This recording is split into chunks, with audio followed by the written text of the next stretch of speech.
पर वो नहीं है। अब सरकार बदल गई है, तब से ही ये बात है। क्या पता नहीं, हो सकता है कुछ कॉन्ट्रैक्ट वगैरह होगा जिनका ख़त्म हो गया होगा। कुछ भी होता है। आइए,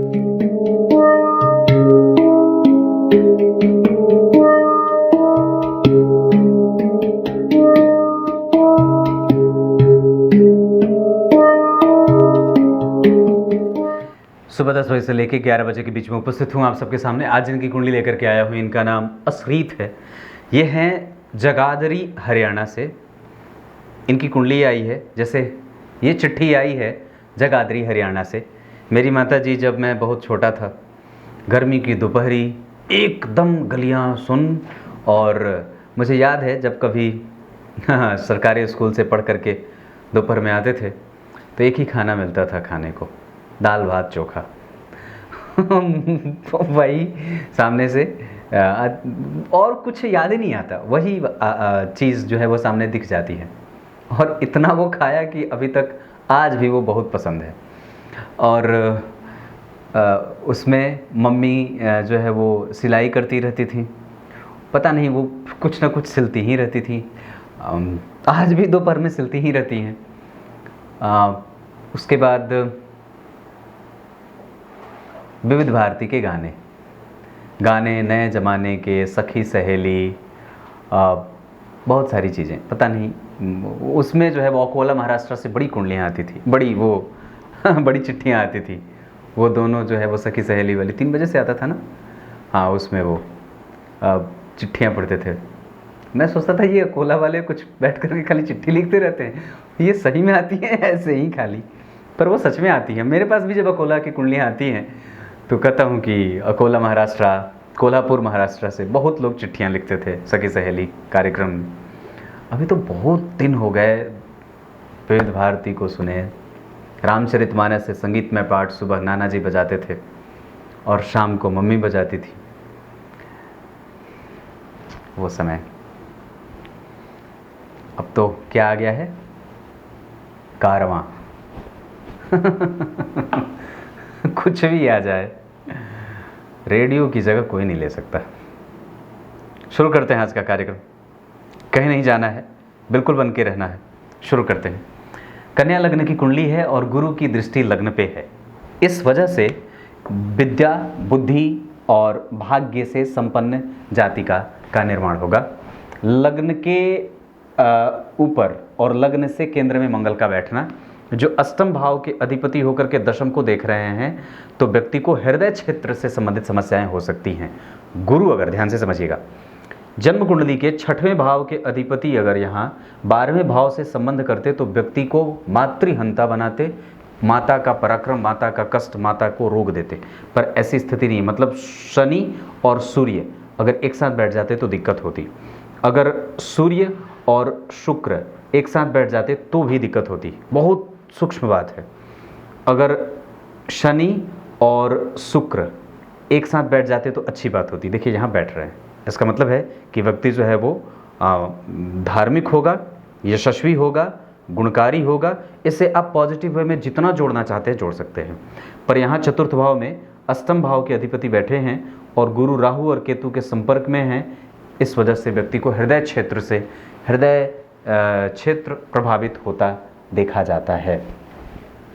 इनकी कुंडली में शनि और मंगल का प्रभाव चतुर्थ भाव पे, शुक्र द्वितीय भाव में सुंदर और गंभीर वाणी का बनाएगा, पर धनवान बनाएगा। धन बहुत ही व्यक्ति संयोजित होकर के खर्च करता है, मतलब उसका धन कभी भी गलत चीज़ों पे खर्च होके नहीं जाएगा। लग्न के अधिपति जन्म कुंडली में तृतीय में और बैठे हैं 12वें भाव के अधिपति के साथ राहु सूर्य पराक्रमी, और राहु सूर्य के साथ बैठे तो इस वजह से व्यक्ति का व्यय, कभी कभी उसके पिता का व्यय उसके ऊपर होगा। और दूसरे नंबर पे एक बात कह दूं तो यहाँ व्यक्ति अपना खुद का भी कुछ अगर कारोबार करना चाहे तो निश्चित रूप से कर सकता है। इसके अतिरिक्त अगर मैं देखूं तो धन भाव ठीक बना है, क्योंकि पंचम भाव के अधिपति, जहाँ पे पंचम भाव खुद बलवान हो रहा है, यहाँ लाभ भाव के अधिपति लाभ को देख रहे हैं और खुद यहाँ पे महाभाग्यशाली योग, महालाभकारी योग, क्योंकि गुरु की दृष्टि लाभ भाव के अधिपति चंद्रमा के ऊपर है और गुरु और चंद्रमा एक दूसरे से त्रिकोण में बैठे हैं। मंगल के ठीक आगे चंद्रमा का बैठना थोड़ा कमज़ोर होगा। हालांकि इस कुंडली के लिए जो मंगल होते हैं वो अष्टमेश होने के साथ साथ तृतीय भाव के अधिपति होते हैं, चतुर्थ में बैठे हैं। मेहनत करने के बाद व्यक्ति को मन की शांति मिलती है, वो पराक्रम के बल पे अपना संपूर्ण सुख अर्जित करेगा और निस्संदेह अपने संपूर्ण काया का लाभ उठाता है। उसकी सुंदरता देखते बनती है, बड़े ही नैन सुंदर नक्श बड़े ही अच्छे होते हैं। शुक्र चित्रा नक्षत्र का बैठा है तो कटीला जो होता है वो नेत्र जो होते हैं वो बड़े ही भ्रिकुटी तनी हुई और कटीले नैन नक्श होते हैं। गुरु वक्री हैं। एक बड़ी अच्छी बात है जो आपको बताऊं, अगर यहाँ पे कोई भी ग्रह वक्री हो जाता तो दिक्कत होती, पर यहाँ वक्री कौन हुआ है? गुरु वक्री हुए हैं यहाँ पे, और बाकी बुध यहाँ वक्री हुए हैं। लग्नेश वक्री हैं, इस वजह से पराक्रम ज़्यादा लेंगे, मेहनत ज़्यादा करवाएंगे। पर द्वितीय भाव बड़ा संतुष्ट बना है, विवाह विलंब के योग नहीं है। कोई भी ग्रह ऐसा नहीं बैठा है आपकी कुंडली में जो किसी प्रकार का दुर्योग बनाता हो, और कोई भी दो ग्रह ऐसे नहीं बैठे हैं जो किसी प्रकार से आपको हानि पहुंचाने वाले हों। ऐसा नहीं है। इस कुंडली में समस्या ये बन रही है कि गुरु और राहु केतु के प्रभाव में आना, राहु और केतु का गुरु के प्रभाव में आना, या गुरु का राहु और केतु के संपर्क में आना। वस्तुतः लग्नेश का तीसरे भाव में जाना भी खराब नहीं होगा। उसे सूर्य के साथ जाने के कारण अत्यंत पराक्रमी और बलिष्ठ भुजाओं का मालिक, कम्युनिकेटिव और निश्चित रूप से बड़ा ही शौर्यवान बना देगा। लग्न 2 डिग्री का बना है, उत्तरा फाल्गुनी नक्षत्र के दूसरे चरण का ये लग्न होगा। और उत्तरा फाल्गुनी नक्षत्र के अधिपति तो सूर्य होते हैं, और उत्तरा फाल्गुनी नक्षत्र के दूसरे चरण के अधिपति हो जाएंगे शनि, और वो शनि आपकी कुंडली के लिए पंचमेश होने के साथ साथ छठवें भाव में के अधिपति होकर के धन भाव के अधिपति के साथ उच्च के होकर के बैठे हैं। इस कुंडली का सबसे श्रेष्ठतम भाव ये बना है। पैतृक संपत्ति, पिता का लाभ, इनिशियल एजुकेशन और उच्च शिक्षा, माध्यमिक शिक्षा, रिसर्च और डेवलपमेंट का कारोबार, बहुत सूक्ष्म अन्वेषण करने वाला, गंभीर बुद्धि और गंभीर मानसिकता वाला, गंभीर काम करने वाला, गंभीर क्षेत्र से पैसे कमाने वाला और पैतृक संपत्ति का लाभ उठाने वाला। इसके साथ साथ पिता धार्मिक होते हैं, मनस्वी होते हैं, और बहुत अच्छी बात है कि गुरु और शनि एक साथ अगर बैठ जाते तो अच्छी बात होती, क्योंकि गुरु और शनि एक साथ अगर बैठ जाते तो अच्छी बात होती। पर वो षडाष्टक में है तो थोड़ी सी कमजोरी गुरु में शनि वाली दशा जा सकती है। मतलब अभी तो मंगल हैं, अभी राहु आएंगे 2029 में, और उसके बाद वो अपनी दशा पूरी करके जब गुरु आएंगे तो गुरु में जो शनि वाली दशा रहेगी वो थोड़ी बहुत परेशानी का माहौल खड़ा कर सकती है व्यक्ति को। अब मैं आपको इनकी कुंडली में उत्तरा फाल्गुनी नक्षत्र के दूसरे चरण के अधिपति शनि होंगे, और जिसके कारण इनकी कुंडली में जो दशा बीतेगी उसके आधार पर अगर बात बता दूं तो सूर्य की दशा खराब नहीं, शनि की दशा भी खराब नहीं होगी, और गुरु की दशा भी जन्म कुंडली में कमजोर नहीं है। वैसे ये केंद्र में जो राशियां बनी हैं 3, 6, 9, 12, इसमें सप्तम भाव बाधक होता है जो भाग्य को बाधाओं से युक्त रखेगा और अनुभवी भी बनाएगा। धर्म और कार्य क्षेत्र का व्यक्ति के पास अनुभव होता है। पिता बड़े ही फूंक फूंक करके कदम रखने वाले, बहुत ही शालीन और स्पष्ट स्वभाव के होते हैं। और दूसरी बात कि दशम भाव के अधिपति का तृतीय भाव में जाना इस जातिका के संबंध पिता के साथ कभी कमजोर ना पड़े, इसका ध्यान रखना होगा, क्योंकि अष्टम भाव के अधिपति चतुर्थ में आकर के माता के स्वास्थ्य को बीमार बना रहे हैं। वहीं अपनी 7वीं दृष्टि से दशम स्थान को देख करके, हालांकि शत्रुग्रह ही नहीं है, मित्र के ही राशि में बैठे हैं, पर यह दृष्टि उनकी बहुत अच्छी नहीं है, और यहाँ पे भी बहुत अच्छी दृष्टि नहीं है। इस वजह से दशम क्षेत्र और एकादशवां क्षेत्र कहीं ना कहीं अष्टमेश से प्रभावित होने के कारण हमें निश्चित रूप से करियर का ओरिएंटेशन कभी भी गड़बड़ नहीं करना चाहिए, और निश्चित रूप से आप कभी भी अपने आप को भ्रमित करके नहीं रख सकते कि नहीं ठीक है, चलो ठीक है, ऐसा नहीं हो सकता। आपको निश्चित रूप से बहुत ही सजग और पॉजिटिव होना पड़ेगा। अब जैसे जैसे आगे बढ़ेंगे वैसे वैसे ये चीज़ें आपको पता चलती जाएंगी। जन्म कार्तिक माह, अपने मन का करने वाला, दक्षिणायन, बुद्धि से थोड़ा सा कभी कभी अपने ऊपर आलस्य का प्रमाण देता रहे, या गणनात्मक चीज़ें जो होती है वो थोड़ी कमज़ोर होती हैं। चंद्रमा यहाँ बलवान हो जाएंगे, दक्षिणायन में चंद्रमा बली हो जाते हैं, और सूर्य भी हल्व होते हैं, थोड़े कम होते हैं। हेमंत ऋतु में व्यक्ति प्रेमी किस्म का होता है, आप प्रेम से इनको सारी बातें समझा सकते हैं। उदारमना होता है, स्पष्टवादी होता है, कल्याण करने वाला होता है और परिस्थिति के हिसाब से अपना संतुलन बना करके रखने वाला होता है। किसी से कैसी बात की जाए तो सामने वाले से अपना काम निकल जाएगा, ये कन्या लग्न वालों से बेहतर कोई नहीं जानता।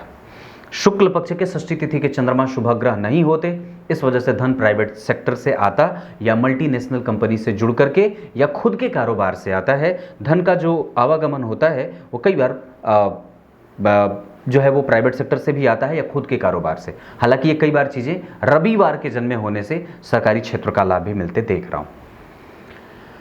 आगे बढ़ता हूँ। श्रवण नक्षत्र बहुत बढ़िया, तैतिल करण वृद्धि योग और वैश्य वर्ण और देवगण के होने के कारण व्यक्ति संतुलित है, धार्मिक है, राजसिक है और परमार्थिक है। परमात्मा की याद करता है पर वक्त पड़ने पे, जरूरत पड़े तो हे भगवान मेरा ये काम करवा दो, पर जरूरत नहीं है तो ठीक है प्रभु जी ऐसे ही निकल लेते हैं। ये भाव जागृत नहीं होना चाहिए। और अब मैं आपको एक बात बता दूं, दरअसल लग्न के अधिपति का तृतीय में जाना मेहनत और ये कम्युनिकेटिव माइंडसेट का बना है। धन भाव के अधिपति का उच्चस्थ शनि के साथ बैठना, लेकिन ऋणेश है, इस वजह से व्यक्ति को ऋण देने से बचना चाहिए, क्योंकि मंगल भी जन्म कुंडली में चतुर्थ में अच्छे नहीं होते। चतुर्थ के मंगल व्यक्ति को जन्म स्थान से दूर, घर परिवार से दूर, माता पिता से दूर, जन्म स्थान से दूर बनाने के साथ साथ धन कमाने के लिए दूर जाकर के वास लेना पड़ता है। शुक्र और शनि यहाँ बहुत ज़्यादा अच्छे हैं, जिसका लाभ व्यक्ति के वाणी, व्यक्ति के प्रभाव, व्यक्ति को पुरस्कार, व्यक्ति के पैतृक संपत्ति, व्यक्ति के एजुकेशन में, व्यक्ति के किसी भी तरीके से संबंध जो है वो दाम्पत्य के बाद के मामले में कभी भी खराब नहीं होते। वैसे इस क्षेत्र को आप यहाँ भी देख सकते हैं, ये बहुत ज़्यादा अच्छे दाम्पत्य की निशानी, क्योंकि लग्न में स्वग्रही शनि, शुक्र स्वग्रही, चंद्रमा दिग्बली और बुध और सूर्य का यहाँ बैठना राहु के साथ थोड़ी बहुत कभी कभी खटपट होगी। यहाँ शिक्षकीय योग, पति जो है वो सुंदर, व्यवस्थित और व्यवहारिक मिलता है। अगर विवाह करना होगा तुला राशि, कर्क राशि, मकर राशि, वृषभ राशि, ये जातक अच्छे रहेंगे। विवाह के लिए दिशा पूर्व बहुत अच्छा रहे। नक्षत्र के आधार पर अगर देखूंगा तो स्वाति, विशाखा, श्रवण, रोहिणी, श्रवण थोड़ा कम, पुनर्वसु, मृगशिरा, हस्त और उत्तरा फाल्गुनी, उत्तराषाढ़ा और उत्तरा भाद्रपद। इसके अतिरिक्त आपकी कुंडली में और भी एक अच्छा नक्षत्र बनेगा जो आपकी कुंडली में मृगशिरा, मैंने बताया है शायद, हाँ मृगशिरा, वो बहुत अच्छा रहे। मतलब कोई भी काम आपको अगर करना हो इन नक्षत्रों को देख लेना चाहिए। दिन आपकी कुंडली के लिए बुधवार और शनिवार का अच्छा रहेगा। इस कुंडली के लिए गुरु मारक नहीं होते पर बाधक अवश्य होते हैं। इस कुंडली के लिए सूर्य बाहर के अधिपति होते हैं, इस वजह से वो पराक्रम ज़्यादा खींचेंगे।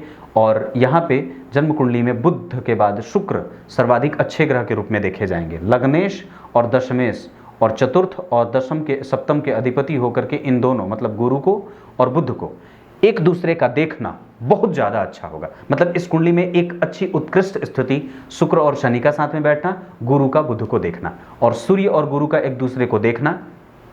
एक बड़ी अच्छी बात बताता हूँ, जब जन्म कुंडली के नवम भाव में कोई भी वक्री ग्रह बैठ जाता हो, सूत्र है याद रखिएगा, जब जन्म कुंडली के नवम भाव में कोई भी वक्री ग्रह बैठ जाता हो और वो राहु केतु या शनि मंगल के संपर्क में आ जाता हो तो कई बार व्यक्ति अपने मन का विवाह करता है। ये बात यहाँ लागू हो रही है। गुरु वक्री हैं, राहु केतु के संपर्क में हैं, पर एक बड़ी अच्छी बात है कि लग्नेश बुध उनको देख रहे हैं और सूर्य और गुरु भी यहाँ देख रहे हैं। इसका अर्थ ये होगा कि व्यक्ति ऐसा ऑप्शन रख सकता है, लेकिन ऐसा कोई आवश्यक नहीं है कि वो ऐसा कर ही लेगा, क्योंकि चारित्रिक पतन नहीं हो सकता, क्योंकि गुरु ने सूर्य को देखा है। अगर ये गुरु और सूर्य एक दूसरे को नहीं देखते तो ये बात और भी ज़्यादा मजबूती से लागू हो जाती। दूसरे नंबर पे पंचम भाव में चंद्रमा और गुरु का प्रभाव चंद्रमा पे, इस वजह से व्यक्ति का मन व्यवस्थित होगा। बाकी की चीज़ें आपके संस्कार पे निर्भर करेंगी। सूर्य विशाखा के बहुत अच्छे, मतलब बहुत बढ़िया, और मैं समझता हूँ कि ये सरकार से, सरकारी क्षेत्रों से लाभ के योग बनाए और कई बार तो व्यक्ति के जीवन में बहुत ही सुदृढ़ मानसिकता का बना देता है, धनी, धर्मी और संपन्न बना देता है। चंद्रमा श्रवण के अपने ही नक्षत्र में 10 डिग्री के बेहतरीन स्थिति में कहे जाएंगे। गुरु से दृष्ट, किसी पापग्रह का कोई प्रभाव नहीं, चंद्रमा मजबूत है। मंगल जो है वो जन्म कुंडली में चंद्रमा मजबूत है तो इसको भी मजबूत कर रहा है, मतलब व्यक्ति वो सब कुछ पाने की योग्यता रखेगा जो उसको चाहिए। मेरे यहाँ बिजली है पर न तो पंखा चल रहा है और न तो कोई साधन। पता है क्यों? यहाँ शाम में बारिश हुई और हमारे यहाँ जब बारिश हो जाती है तो वोल्टेज इतना तेज़ आता है कि ब्लाम ब्लाम ब्लाम ब्लाम उड़ते हैं बल्ब सारे। और मेरा नंबर जो है वो बिजली विभाग वालों ने ब्लॉक करके रखा है सच्ची में। क्यों? क्योंकि मैं सबसे ज़्यादा कंप्लेन करता हूँ। यहाँ ट्रांसफार्मर पे अगर आग लग जाए, कहीं कुछ घटना हो जाए तो मैं सबसे पहले फ़ोन करता हूँ। पता नहीं ये लोग बंद क्यों करके रखते। मेरा नंबर कभी लगता नहीं है, फिर मैं जो है वो ऑफिस वाले नंबर से फ़ोन करता हूँ। पता ना डर लगता है कि वो ना बंद कर दें। 2-3 बात और बता दूँ आपको यहाँ पे, और बड़ी अच्छी बात है। जब से हमारे यहाँ सरकार बदली है, मतलब नीतीश जी ने पाला झाड़ा है, उसके पहले हर एक दिन रोज रात को 11 बजे सायरन बजाती हुई पुलिस जाती थी। अब नहीं जाती है, न तो शाम को और न तो सुबह, न तो रात को, कभी नहीं जाती है। कल शाम को मैंने देखा था विश्वकर्मा पूजा, कल देखा था, उधर से आते, पर रोज रात में पहले 11 बजे सायरन बजाती हुई एक मोटरसाइकिल वाला जो मोटरसाइकिल वाले अंकल जी थे वो जाते थे, पर अब वो भी नहीं दिखते। ये अच्छी बात नहीं है, अच्छी बात नहीं है। तो अगर मेरी बात कोई सुन रहा हो, कोई ऐसे लोग सुन रहे हो जो जिनकी पहुंच जो है वो सरकार तक हो, मेरी तो नहीं है, मैं तो बड़ा छोटा साधना सा व्यक्ति हूँ, पर मैं इतनी बात तो जरूर कहूँगा कि ये आवश्यक है। पहले होता था तो अब क्यों नहीं होता है, ये ज़रूरी है। भगवान आप लोग जहाँ कहीं भी हो इसे सुन लीजिए, ज़रूर ही सुन लेना चाहिए, क्योंकि असुरक्षा का भाव इससे पैदा होता है और ये ठीक बात नहीं है। रोज़ रात को पहले 11 बजे सायरन बजती थी और मैं जब रात को कुंडलियाँ दिखता था तो रात को पूछते थे लोग, पंडित जी क्या आवाज़ आ रही है पीछे से? मैंने कहा पुलिस वाले हैं, सायरन बजाते हैं और जगाते हैं, और बड़ी अच्छी बात है कि वो सुरक्षित रखने का एहसास या होने का एहसास दिलाते हैं। पर वो नहीं है, अब सरकार बदल गई है, तब से ही ये बात है। क्या पता नहीं, हो सकता है कुछ कॉन्ट्रैक्ट वगैरह होगा जिनका ख़त्म हो गया होगा कुछ भी होता है। आइए, तो ये बात गुरु राहु और केतु के संपर्क में और सूर्य और गुरु का प्रभाव, ये बहुत अच्छा चारित्रिक रूप से व्यक्ति को मोरालिटी उसकी बड़ी अच्छी रहती है, वो बिल्कुल स्पिरिचुअल होता है और बहुत ही ज़्यादा कंसर्न उसके लिए बड़ी चीज़ें होती हैं, मतलब छोटी छोटी चीज़ों में वो उलझता नहीं है। ये बात मैंने इतनी बताई। अब आपको मैं मंगल पे लेके आता हूँ। मंगल मूल के हैं और 7 डिग्री के हैं। अवस्था में वो धीरे धीरे बढ़ेंगे और जो स्थिति उनकी है उसके आधार पे वो आपकी कुंडली के लिए थोड़े नेगेटिव हो रहे हैं, क्योंकि चतुर्थ स्थान के मंगल और चतुर्थ स्थान के बुध बहुत अच्छे नहीं होते। तुला के बैठे हैं, धनु के बैठे हैं तो बहुत बुरे तो नहीं होंगे, लेकिन हाँ उन पे शनि की दृष्टि है, इस वजह से व्यक्ति भौतिकीय दृष्टिकोण से संपन्न होता है, सरकारी लाभ मिल जाए और इसके अतिरिक्त उसके पास टेक्निकल एजुकेशन बहुत अच्छा हो जाता है, वो डॉक्टर बन जाए, हृदय रोगी विशेषज्ञ बन जाए, IAS IPS बन जाए, मतलब अच्छे पद वाला होता है और साथ ही साथ उसका अधिकार कोई उससे छीन नहीं सकता। ये एक बड़ी अच्छी बात होती है। मूल के हैं तो अनुभवी भी होंगे और मूल के हैं तो एक और भी बात होगी, क्योंकि शनि की दृष्टि है तो व्यक्ति चिरंजीवी हो जाता है, उसकी आयु बड़ी अच्छी हो जाती है। इसके साथ साथ वो प्रतिष्ठापन्न होगा और लोग उससे डरेंगे, वो प्रतिस्पर्धी होता है, वो जहाँ खड़ा हो जाए तो आसपास के लोग जो हैं वो कई बार मैदान छोड़ के भाग जाते हैं, ऐसा भी होता है। तो ये मंगल हैं। बुध जो हैं वो इनकी कुंडली में 0 डिग्री के वक्री हैं, ये ठीक नहीं है। लग्नेश का वक्री होना बहुत अच्छा नहीं होता, मेहनत ज़्यादा लेने लगते हैं और फिर विशाखा के बैठे हैं, गुरु से दृष्ट हैं तो खराब नहीं है। अनुभवी, साक्षात्कार लेने वाला, इंटरव्यू लेने वाला, कुबुद्धि से युक्त नहीं होता, उसकी मोरालिटी जागृत रहती है, सक्सेस उसके पास हमेशा बरकरार रहती है, वो कभी भी जो सफल होने के बाद वो चीज़ उसके माथे पे नहीं बैठती और बिल्कुल ही ग्राउंडेड होता है, रूट बेस पे काम करने वाला होता है, सभी लोगों को अपने निकट बिठाना चाहता है, सबको सुनना चाहेगा और सबसे जो है वो तार्किकता से युक्त होकर के बात करता है। अपनी बात मजबूती से रखने की कला बहुत अच्छी होती है, कुशलता पूर्वक अपनी बात रखता है, गांधीर्य बड़ा बेहतर और बेतरतीब होता है। 0 डिग्री के हैं, इस वजह से गणेश जी के मंत्रों का जप और 21 दुर्वा बुधवार को या प्रत्येक दिन शाम को अवश्य ही चढ़ाना चाहिए। गुरु 19 डिग्री बेहतरीन, और वो पेट का रोग दे सकते हैं। हृदय क्षेत्र आपका परेशान करेगा, पेट की परेशानी आपको परेशान कर सकती है। और रोहिणी नक्षत्र में बैठे हैं तो हृदय जो है वो बड़ा प्रफुल्लित रहता है, खुश रहना अच्छा लगेगा, धार्मिकता ओतप्रोत रहेगी, बुद्धिमान, गुणकारी और चीज़ों को बहुत ही छोटे लेवल पे जा कर के समझना, ये बड़ा अच्छा होता है। और एक बड़ी अच्छी बात ये भी होगी कि व्यक्ति का जो प्रभाव होता है डिलीवर करने वाला, जैसे कोई भी रिपोर्ट करना, वो जो होता है वो बड़ा अच्छा होता है। तो ये एक अच्छी बात है। इसके अतिरिक्त गुरु रोहिणी में है तो आपको आसानी से मित्र बनाने वाला, पर लोगों से शत्रुता भी पालनी चाहिए, क्योंकि जो आपको नहीं जानता या आप जिसको नहीं जानते आप उस पर भरोसा नहीं कर सकते। और ख़ास करके तब जब आप घर पे अकेले हों। ये मैं जातिकाओं को अक्सर कहता हूँ और प्रायः उन्हें जो है वो सतर्क करता हूँ कि आप कभी भी किसी पे भरोसा नहीं कर सकते। आयु आपकी अच्छी है लेकिन नीच की दृष्टि से है, इस वजह से पेट वाला क्षेत्र कमज़ोर हो सकता है, क्योंकि गुरु भी वक्री हैं। शनि और शुक्र की दृष्टि जन्म कुंडली के 8वें भाव पे जा रही है और शनि की दृष्टि अष्टम भाव पे है और अष्टमेश पे भी है। तो आयु तो रहे, पर उसमें जो है वो आप अपने स्टेट के बारे में, अपने धन के बारे में, अपने इकट्ठा किए हुए संपत्ति के बारे में कभी किसी से कोई चर्चा ना करिए। शनि की दशा जब अंतिम पीरियड पे हो तो धन देने से और घर की सुरक्षा पे जिम्मेदारी बढ़ा देनी चाहिए। केंद्र में खाली मंगल बैठे हैं, पापक ग्रह होते हैं और अष्टमेश होकर के बैठे हैं। शुभ ग्रह का प्रभाव लग्न पे और पंचम भाव पे है तो खराब नहीं है। लग्नेश के ऊपर भी अगर शुभ ग्रह की दृष्टि जा रही हो तो व्यक्ति सरल व्यक्तित्व का और यशस्विता का गुण रखने वाला होता है। षडबल में 3 ग्रह जो नैतिकीय तत्वों के जिम्मेदार होते हैं, जैसे इंटेलिजेंस के कारक बुध, सही और गलत का कारक गुरु और बैलेंस का कारक सूर्य। ये तीनों अगर जन्म कुंडली में थोड़े थोड़े मतलब निगेटिव जाते हो, निगेटिव नहीं कहूँगा, मतलब वो थोड़े कमज़ोर होते हो बल से, तो हमें व्यक्ति को प्रत्येक दिन, अभी थोड़ी देर पहले जब कार्यक्रम बनाने बैठा था तो एक मेरे सामने कोई आया जो कह रहा था कि मतलब रील में कि लाल किताब के अनुसार अगर 8वें भाव पे, 6वें भाव पे और 12वें भाव पे पापक ग्रह का प्रभाव हो या वो बैठे हो तो व्यक्ति को मंदिर नहीं जानी चाहिए। ऐसे बेवकूफ़ों को तो मन करता है कि कूट दूँ, सच्ची बोल रहा हूँ, कूट दूँ। वह लाल किताब जो भी हो, जो भी बोलता हो, मतलब। और उनके तमाम गालियाँ भी पड़ी थी, मैंने भी लिखा पर फिर मिटा दिया, सोचा नहीं, अपनी औकात नहीं दिखानी चाहिए। तो ये चीज़ ठीक नहीं है। आप कभी भी, चाहे कोई भी किताब हो, मैं नहीं मानता, पर हाँ इतनी बात अवश्य कहता हूँ, चाहे किसी भी ग्रंथ में आप महात्मा बुद्ध को उठा करके देख लीजिए, उन्होंने वेदों को मानने से इनकार किया था, लेकिन हम उन्हें भगवान मानते हैं पर उनकी कही गई बातों पे भरोसा नहीं करते। और ये सनातन धर्म की प्रकृति है कि आप अगर साक्षात भगवान भी आकर के कहें कि नहीं वेदों को मत मानो तो भगवान की भी नहीं सुनेंगे हम। क्यों? क्योंकि वो साक्षात नारायण है। लेकिन अगर नारायण को मानने से जो हमें मना करता है तो निस्संदेह वो नारायण नहीं हो सकता।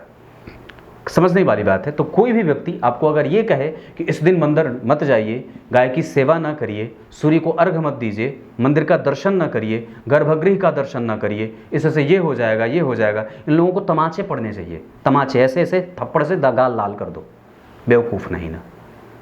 एक तो वैसे ही लोग नहीं जाते, और अगर आप वहाँ नहीं जाने देंगे तो ये इसको ज्योतिष का और लाल किताब की बात को क्यों बदनाम करते हैं? कहाँ लिखा है लाल किताब में? गलत बात है ये, और बिल्कुल गलत बात। ऐसे लोगों को आप लोग देखो तो तुरंत उन्हें गाली देना शुरू करो और इतनी गालियां दे दो कि वो दोबारा से ऐसी गलती करने की कोई जरूरत ना करे। बेवकूफ़ नहीं ना। अब इतनी सी बात कहता हूँ, अब बात में दशा पे आता हूँ। बुरा लगता है, भगवान के पास नहीं जाएंगे तो फिर कहाँ जाएंगे? हाँ, कोई और भी था, एक दिल्ली का कोई व्यक्ति था, उसने क्या बात कही मुझसे कि पंडित जी मुझे जो बोले हैं कि शराब पियो तो जो है वो शनि तुम्हारे ठीक हो जाएंगे। ऐसे ऐसे लोगों की जो है वो सुझाव आते हैं, लोग बोलते हैं। अब इस तरह के बेवकूफ़ाना हरकत पे क्रोध नहीं आएगा तो क्या आएगा बताओ? लोग बताते हैं पंडित जी आप बड़ी इमोशनल हो जाते हो। मृत प्राय सूर्य हैं तो सूर्य को अर्घ, मंदिर का दर्शन, गाय की सेवा, माता पिता का आशीर्वाद, गुरुजनों का आशीर्वाद, मंदिर का प्रत्येक दिन दर्शन आवश्यक है। चाहे आपकी कुंडली में चाहे कोई भी ग्रह कहीं बैठा हो, कोई भी ग्रह कहीं बैठा हो, नहीं जाएंगे तो फिर दूसरा हड़प लेगा। फिर ये ना कहना कि मेरी मस्जिद उसने हड़प ली, मेरा मंदिर उसने हड़प लिया। ये आजकल वैसे ही तमाम चीज़ें चर्चा में चली हुई हैं।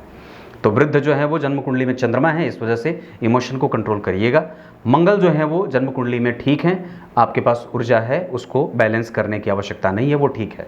बुध जो है वो मृतप्राय है, मेमोराइज करिए, एनालाइज करिए, बार बार पढ़िए और टेबल पे जाने से पहले चीज़ों को बिल्कुल ही एकदम सिस्टमेटिक करिए कि मुझे क्या पढ़ना है और क्या नहीं पढ़ना है। गुरु ठीक है, वो बल देंगे। शुक्र ठीक है, वो आपको और भी ज़्यादा एक्टिव रखेंगे और अपनी दशा में बालकपन करवाएंगे। मतलब व्यक्ति थोड़ा होता है ना जैसे कि केयरलेस हो जाना, ऐसा तो ये होगा शुक्र की दशा में। शनि की दशा में अनुभव प्राप्त करेंगे। राहु और केतु की दशाएं कमजोर जाएंगी, इस वजह से उस समय ज्योतिषी के संपर्क में अवश्य ही आना होगा। कुछ इसी तरीके से आज के कार्यक्रम का समापन करते हैं। तब तक के लिए बहुत बहुत नमस्कार।